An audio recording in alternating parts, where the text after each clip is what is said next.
jeunes inconnus qui rentrent chez eux, c'est qu'ils ont un peu le matière grise, qui laissent faire, qu'on voit de quoi ils sont capables de faire. Parce qu'aujourd'hui, le Congo de demain, c'est eux. Pas seulement moi, mon père, mon fils. Non, c'est pas ça. C'est pas ça le Congo. On a vécu au Congo à l'époque, il n'y avait pas de tribalisme. Moi, ça, j'y condamne encore aujourd'hui. Je veux que les gens, Mukongo, Moulouba, Mungala, qu'on vit ensemble. Mais chacun apporte sa pierre à l'édifice, selon ses compétences réelles. Pas le coup tordu, pas de passe direct, puisque tu es mon cousin, ton frère. Non, c'est ça qui tue le pays aujourd'hui.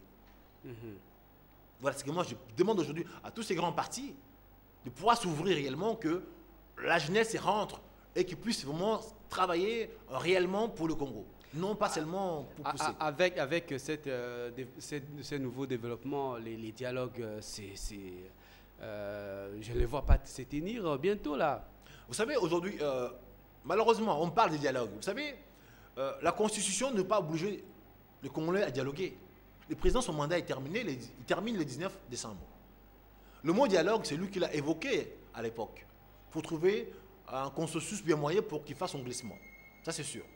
Maintenant, ce dialogue en question qu'il avait initié, il voulait que nous allons à son sens.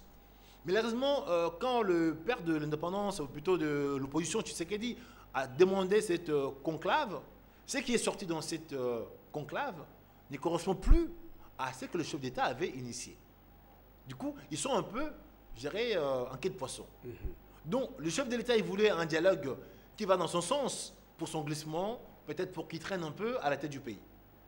Et Tshisekedi et les opposants nous sommes, ils ont trouvé un dialogue où à la sortie, il y a la résolution qui dit que voilà, le chef de l'État, il faut qu'il pose son tablier le 19 décembre. Maintenant, il y a deux, je dirais, résolutions.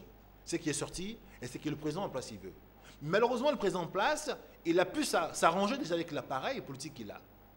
La Cour constitutionnelle lui a donné, je dirais, un aval. L'article 70, en disant que le président, il est élu pour un mandat d'1 an renouvelable et il reste en place jusqu'à la prochaine élection du prochain candidat ou président en place. Mais aujourd'hui, deuxièmement, la CENI est confisquée. La CENI n'a pas le moyen de faire les élections. Donc ça veut dire qu'aujourd'hui, on n'aura pas les élections, puisque la CENI n'a pas de moyens. Donc, automatiquement, le président, il reste en place, malgré nous, malgré lui, par la Cour constitutionnelle. Donc, même si nous, aujourd'hui, nous avons dit que le président, il faut qu'il dépose le 19 décembre, mais nous les opposons, nous avons quoi en échange? La population, sauf peut-être les relations extérieures, mais le président, lui, en place, il a tout. Il a des hommes, il a l'armée, la police, il a les armes. D'aujourd'hui, il peut se maintenir en place sans notre consentement. Oui. Donc, on aura un président à la tête du pays, est légitime, mais malgré lui, comme il a tout, il va rester en place. Donc, puisque malheureusement, il veut continuer, mais sans notre consentement. Comme si vous voulez épouser une femme sans son consentement. Donc voilà, aujourd'hui, le Congo, c'est ça. Donc, c'est un bolclus. Ils veulent nous diriger sans notre accord. Ils veulent nous diriger, mais sans penser à nos vies, sans penser à nos enfants, à notre avenir. Donc, inconsciemment, ils confisquent notre avenir. Puisqu'aujourd'hui, ils sont là, mais leur projet ne correspond pas avec l'humanité. Et ils voient aujourd'hui, oui, j'ai créé des routes, oui, j'ai élargi le passage, hein, j'ai fait le passage piéton, j'ai mis la peinture, c'est bien beau. Mais l'être humain qui vit dans ce pays-là, son sort, c'est quoi? Ces enfants-là, c'est quoi? Leur avenir, c'est quoi? Ça ne les intéresse pas. On est avant-dernier pays hein, dans les classements des pays, des nations au monde. Hein. Vous savez, à l'époque, la Somalie, c'était un pays le plus pauvre que le Congo.